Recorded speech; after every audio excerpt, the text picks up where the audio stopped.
बच्चों, आज हम बीएड में पेपर है जेंडर स्कूल एंड सोसाइटी, जिसे हम पढ़ेंगे, जिसका फर्स्ट यूनिट है जेंडर। तो जेंडर का अर्थ व परिभाषा हम समझेंगे, जेंडर क्या है, क्योंकि कुछ बच्चों को कन्फ्यूज़न है कि जेंडर का मतलब क्या होता है, जेंडर अर्थात क्या। जैसे आप लोग ने पढ़ा होगा प्राइमरी बेस में कि जेंडर यानी कि लिंग बदलो, राजा का रानी, स्त्री का पुरुष, किंतु यहाँ पर जेंडर का तात्पर्य अलग है जिसे हम समझते हैं।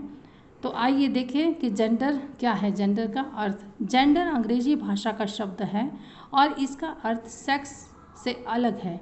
हिंदी सहित अधिकतर दक्षिण एशियाई भाषाओं में इसके लिए अलग से कोई शब्द नहीं है। कहने का तात्पर्य है कि इसके लिए यही एक शब्द जेंडर ही दिया गया, अलग से कोई शब्द नहीं है। हालांकि कुछ विचारक जेंडर के लिए सामाजिक लिंग अथवा सालिंग शब्दों का प्रयोग करते हैं। आज जेंडर के संप्रत्यय का प्रयोग हम जिस रूप में करते हैं वह 1970 के दशक में यानी 1970 के दशक में सामान्य प्रचलन में आया। यानी बोलचाल की भाषाओं में हम जैसे जेंडर का प्रयोग कर रहे हैं तो उसका प्रचलन 1970 के दशक से आया है। इस शब्द का प्रयोग किया गया जिससे महिला व पुरुष के मध्य जैव शारीरिक भेदों व इनके आधार पर पुरुषोचित और स्त्रियोचित व्यवहार की व्याख्याओं में अंतर किया जा सके।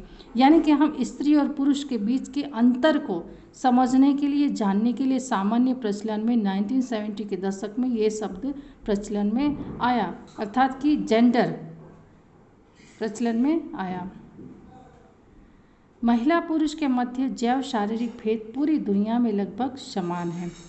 जेंडर एक सामाजिक संप्रत्यय है। मुख्यतः समाज में 3 प्रकार के जेंडर पाए जाते हैं, जैसा कि हम जानते हैं स्त्रीलिंग, पुल्लिंग और उभयलिंग। लेकिन यहाँ पर दो प्रमुख लिंग हैं जो सामाजिक संरचना के अंग माने जाते हैं, जिसमें पहला है पुरुष लिंग और दूसरा है स्त्रीलिंग। आइए अब हम देखते हैं कि जेंडर की परिभाषा क्या है। तो जेंडर की परिभाषा को हम समझे तो जेंडर की परिभाषा एन ओकले के शब्दों में दी गई है। एन ओकले के शब्दों में जेंडर का संबंध संस्कृति से है। इसका तात्पर्य पुरुषों व महिलाओं का पुरुषोचित व स्त्रियोचित वर्गों में सामाजिक विभाजन है।